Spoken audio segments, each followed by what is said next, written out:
Olá, queridos alunos, eu me chamo Leonardo, sou professor de Ciências e Biologia e eu trouxe uma aula do 9º ano sobre ondas eletromagnéticas, tá?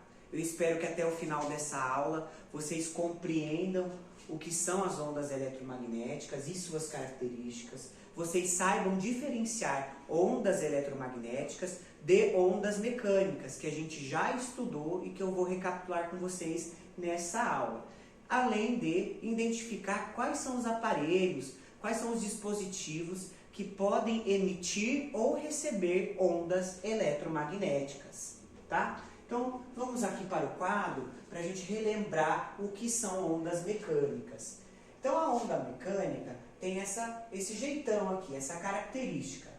Então, temos aqui as suas oscilações, certo? E ela parte de um ponto para outro ponto. Normalmente, o ponto inicial, ele é chamado de emissor, ou seja, algo que emite alguma onda. Um exemplo, sou eu agora, eu sou um emissor. Por quê? Eu estou falando, a minha onda sonora, a minha voz está viajando pelo ar e chegando até você, meu aluno, tá certo? Então, o que acontece? As ondas, elas vão se propagar por um meio físico, pela matéria. O que está propagando agora a minha voz é o ar, tá certo? E ela tem algumas características, que é o seu comprimento. O seu comprimento é chamado de lambda, que vai de uma crista a outra crista, ou de um vale a outro vale. Tá vendo que ela oscila? Tá vendo que de uma crista a outra, ela completa uma volta? Ou seja, cada vez que ela vai completar uma volta, nós chamamos isso desse espaço de comprimento.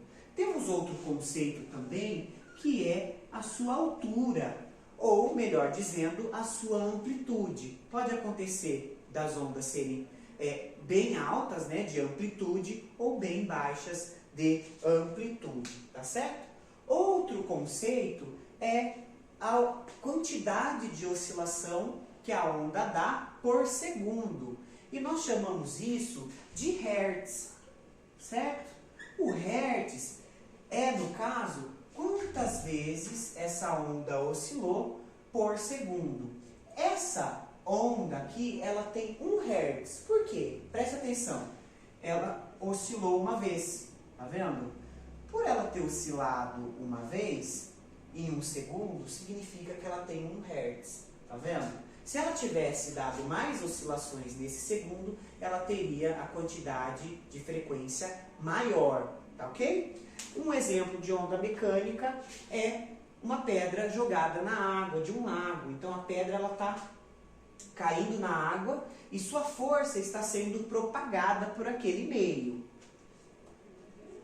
Já as ondas eletromagnéticas, ela não precisa de um meio igual às ondas mecânicas. Vocês viram que precisa da água, precisa do ar. As ondas eletromagnéticas, elas se propagam até no vácuo, até onde não existe matéria. E um exemplo é a luz solar. O Sol está lá no espaço, no sistema solar, e a emissão de radiação dele, né, de energia luminosa e de ondas eletromagnéticas, atravessam o vácuo e chega até nós. Então, essa já é a primeira diferença. As ondas mecânicas precisam de um meio para se propagar, já as ondas eletromagnéticas não. E onde estão as ondas eletromagnéticas no nosso dia a dia? Então, no micro-ondas, nas antenas de rádio e televisão, nos Wi-Fi que nos dá internet, nos rádios. É pouco usado hoje os rádios, mas os rádios eles recebem ondas eletromagnéticas.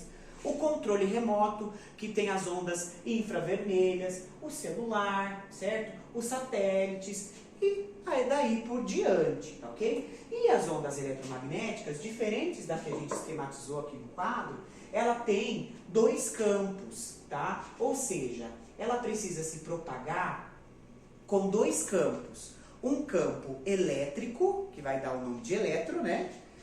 E outro campo magnético, por isso que é onda eletromagnética. Então ele vai se propagar tanto no eixo X, né, tanto no eixo Y, tá? Como é representado aqui nesta imagem.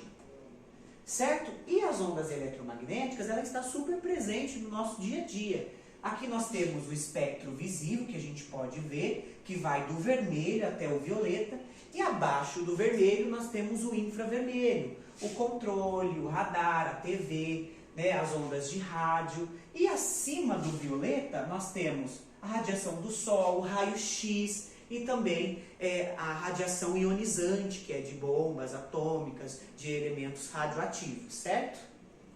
Ó, temos essa característica aqui, tá vendo? O comprimento de onda aqui, ele é bem maior, e quando a gente vai aumentando no espectro, esse comprimento ele vai diminuindo, certo? Eu gostaria que nessa aula, vocês compreendessem o que são essas ondas eletromagnéticas, tá?